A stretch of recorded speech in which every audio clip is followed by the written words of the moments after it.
Yak! Yak! Kwento ng paghihirap at kawalang pag-asa bitbit ng mga OFW na naunang umuwi sa bansa. Presyo ng mga produktong petrolyo na taas hanggang 2 piso kada litro. Kung sa Middle East, hindi raw makadagdag pa sa pagtaas sa mga susunod na araw. Dalawang insidente ng nakawan, mga kawatan, tumira sa loob ng eskwelahan at ospital. Taxi driver binalik ang mamahaling cellphone na naman o na naiwan pa. Sammy! Sa wakas, kung paano patabain ang mga anak na pagpatin, Pag nakita siya ng kalbutin, papa niya yun. Abusadong gwardiya raw ng North Cemetery. Yung pala.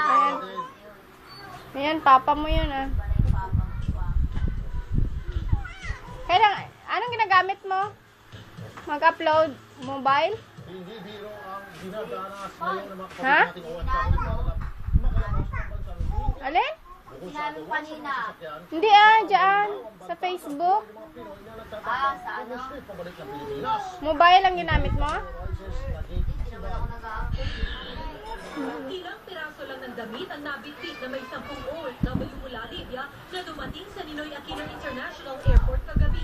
Ang iba wala pang kain at biskwit lang ang naging pantawid gutom. Kwento nila hindi sila basta-basta nagalabas ng Libya. Natatakot talaga kami nung bumiyahe kami dahil Ando na sa likod na eh. gala naman mga bata pa mga sundalo. Tsaka yung mga rebelde eh. Ang problema pa Sino taba ching-ching niya? para sa kanilang pamilya. Paglabas namin hindi yan makalabas. Ah, sino taba ching-ching? Eh. Paglabas ng lugar namin, nandun na yung mga lista yung mga rebelde. Ka. Ka. Ayon sa DFA, 6 na oras ang biyahe para marating ang Kapitolyo ng Tripoli sa Libya. Bukod sa peligrosong kaskada, problema rin ang mismo sasakyan ng mga OFW na ililikas. Nagkakakulangan din daw kasi sa bayad sa mga ito. So you're in competition Eh. with the Koreans, with the Chinese. What happened was, I understand that some of the drivers Baba mo ang paa, anak. wanted to be paid. Baba pa, baba. So we were saying that our view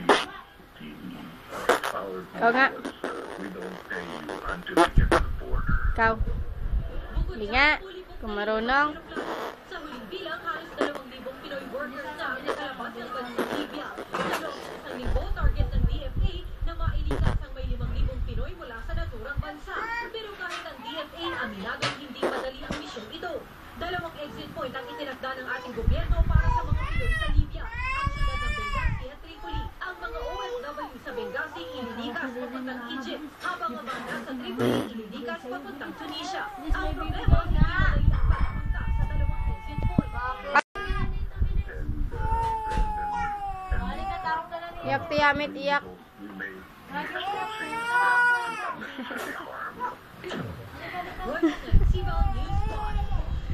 Aksyon ng gobyerno para mailikas ang mga naiwang OFW sa Libya. Umupa na ang DFA ng barko at mga bus na ready to ngayong araw, tadaon na sa pantala ng Benghazi ang barkong Ionian Sea para sunduin ang mga Pilipino doon. 1,725 ang maaaring sumakay ng barkong ito na magmumula pa sa Greece. Mula sa Benghazi ay ihahatid ng barko sa Crete sa Greece ang mga Pinoy. Sa Crete, isang eroplano naman ang darating para ihatid sila sa Pilipinas. Kung magkano ang renta sa barko, huwag na raw nating itanong. Huwag mo natin tingnan to sa dahil mahal, mura, o mahirap, hindi natin gagawin. Kaya po natin ginagawa ito. Dahil doon may nakasalalay na dapat isalba, no? At pwedeng isalba. Bukod sa nirentahang barko, may 55 bus ding inupahan ng gobyerno para ihatid naman ang mga Pilipino palabas pa ng Libya. Tinatayang nasa 26,000 ang mga Pilipino sa Libya. Pero sa bilang na ito, halos 1,000 pa lamang ang maituturing na ligtas. Sa departure point sa 4 na bansa, dinadala ang mga nililigas na Pilipino. Ito ay Egypt, Tunisia, Greece at Malta. Hindi naman daw magiging problema kung kulang sa travel documents sa mga Pilipinong itatawid sa mga bansang ito. Kung wala po kayong passport, bibigyan po kayo ng travel document. Kung wala po kayong visa, na-arrange na po natin sa mga gobyernong na papupuntahan niyo po, na magkakaroon po kayo So, sa apat Yung upuan. sa mga Tunisia, sa Sabay sila sa upuan. Upuan ang gusto niya, Nay. Oh, para hindi ka dali, oh. Kaya iyak ka, hindi yan ha. Hindi ka bibigyan. Kala mo bibigyan ka, hindi. Hindi ka pa marunong. Tingin-tingin din siya eh. Marunong ka na sa kindi, be? Oo.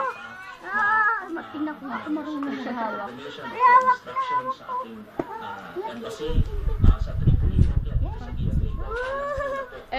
May candy na.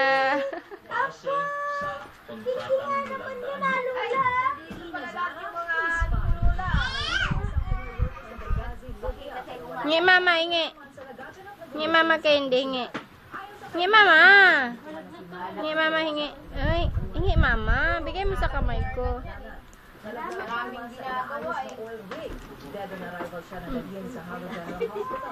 Ayaw mo. Ha?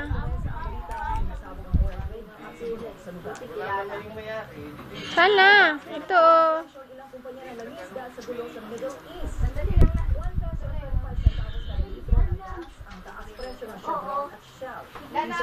naman ang dagdag singil ng dalawang kumpanya sa diesel. 2 pesos per liter naman ang itinaas sa parehong gasolina at diesel ng Eastern Petroleum. 1 peso at At tut tut tut tut tut. At tut tut tut tut. habang 1 peso per Lakaran mo liter siguro sa pa. diesel. Wala nga, buti nga, inutusan mo. Paalala mo po sa mga kapatid natin Hirap nga ako sa pera eh. Manghuhold up nga ako eh. hanggang bukas na po ang libreng tawag na handog. Inspired Smart Communication.